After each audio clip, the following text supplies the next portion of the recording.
Hello everyone and welcome back to TigerReport. I'm Wilson Kahn, one of the main hosts this season. TigerReport was founded in the winter of 2020, right before the COVID-19 pandemic. Due to the cancellation of Ivy League sports last year, we were put on pause, but now we're back. We'll be giving you updates on everything surrounding Princeton athletics, including game recaps, score updates, event highlights, athlete interviews, behind-the-scenes content, and much, much more. We broadcast from the state-of-the-art H.G. Levine studio in Jadwin Gym, right here on campus. It's been a fantastic fall season for the Tigers so far, and some winter teams have already begun competition, so let's dive right into today's show. To start our season recap, women's field hockey has been on a roll. They started October with a 5-game winning streak, beginning with a 5-1 victory over Yale and included wins over ranked opponents UConn and Penn State. Freshman Beth Yeager has already scored over 8 goals this month, including 4 in the Dartmouth game alone. The Tigers were undefeated in Ivy play prior to a recent tough overtime loss to Harvard, but quickly bounced back to take down Brown. The team takes on Columbia this upcoming Friday at 1 p.m., so make sure to come down to Bedford and cheer them on. Now let's turn to our golf and tennis teams. Women's golf had a huge win back in September, taking first place in the Princeton Invitational for the first time in 14 years, with the best single round in program history. Men's golf won their HYP invite, and both tennis teams had great matches all fall. Freshman Victoria Hu notably won the consolation final at the ITA Women's All-American Championships, defeating 6 nationally ranked opponents on her way to the victory. Men's doubles team Justin Barkey and Thomas Basanchik had great matches at the ITA Championships as well, making the quarterfinals. Men's water polo had a very busy season and just took down Brown in an overall sweep of the Northeast Water Polo Conference this weekend. The Tigers now sit at the top of the NWPC with a 7-1 record. They take on St. Francis and Iona this Saturday at home, and with 2 wins there, they could clinch the #1 seed in the NWPC tournament. Head down to D'Annunzio Pool to support. Both cross-country teams have been excellent. The women won the Princeton Invitational with sophomore Fiona Max, winning the entire race, finishing over 5 seconds ahead of the second-place runner. Just this weekend, the Tigers hosted Ivy Heps, and the men took the championship, beating all other Ivy teams, and the women finished in a strong second place. Head men's cross-country coach Jason Vigilante was named Ivy League Coach of the Year for the 4th time. Both teams now look forward to the NCAA qualifying meets. Heading over to soccer, both men's and women's teams are in contention for the Ivy League title. After crucial wins all season, including a double overtime win against Dartmouth, the men took down Cornell in a very physical game on Saturday, keeping them on a path to winning the league. A huge contributor to the win was senior goalkeeper Jack Roberts, who was named Ivy League Player of the Week.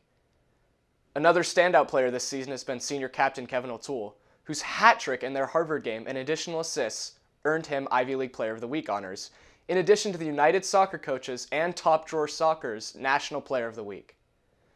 The Tigers now need just one more win to clinch the title outright and have 2 opportunities: Penn this upcoming weekend and Yale at home in 2 weeks. Winning the league would secure a berth in the NCAA tournament. Women's soccer also beat Cornell at home and celebrated their seniors in a ceremony prior to the game. They also have a shot at the Ivy title, but destiny is not in their own hands. They need to beat UPenn this weekend, and Brown, the current leader in the standings, must fall to Yale. Now let's discuss Princeton football and homecoming. It's been quite an exciting season, with the Tigers remaining undefeated. After a high-scoring home opener back in September, the team has fought hard, with notable contributions from many players. Freshman kicker Jeffrey Sexton sealed a win with a late field goal against Monmouth, and Cole Smith and Colin Eady had outstanding plays against Brown. Let's take a look back at the homecoming weekend. Homecoming is typically centered around the football game against Harvard, which ended dramatically in 5 rounds of overtime.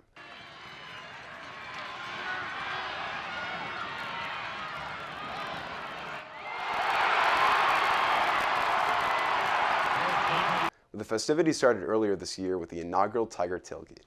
Thursday before the game, we held a great event outside Sheridan Field, where students were treated to lawn games, a DJ, the Nomad Pizza Truck and House of Cupcakes, and a viewing of a movie on the big screen.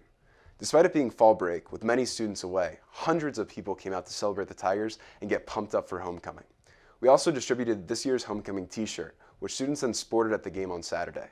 Moving on to the actual homecoming game, the Princeton community really showed up. There was a spirited alumni tailgate, and the stands were full of alumni, families, and fans in orange and black. It was a crazy defensive battle into overtime. 5 rounds later, the game concluded in a rush onto the field in celebration because, as students know, the win represented the potential for a bonfire this year. Tiger football is back at home in 2 weeks against Yale, the final step in securing the storied Princeton tradition. Make sure to mark your calendars. Now let's look forward to some upcoming events. Our fall teams are heading into their final games and some winter sports have already started. Here's what's coming up at home. Make sure you catch women's ice hockey and men's basketball in their home openers in the next few days. We'd also like to highlight next Saturday, November 13th, as a huge day for the Tigers at home. Women's swim and dive is at noon, and football takes on Yale at 1 p.m. to secure the bonfire. Knock on wood. After football, make sure to head down to Sherrod Field to cheer on men's soccer against Yale, potentially for the Ivy League title and an NCAA tournament bid. It's their last home game and it's senior night. Later, women's volleyball takes on Cornell at 5 p.m. in Dillon Gym, and men's ice hockey caps off the day at Baker Rink at 6 p.m. I'll see you all there. We know that's a busy schedule, but don't worry.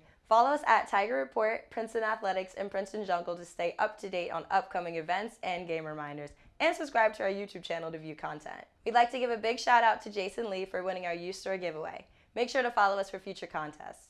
Another shout out to TR Director Amelia Koblenz. Check out her announcing upcoming women's hockey games. We're excited to see you out in the jungle cheering on the Tigers. I'm Maple Moody. Catch you next time right here on Tiger Report. Good stuff.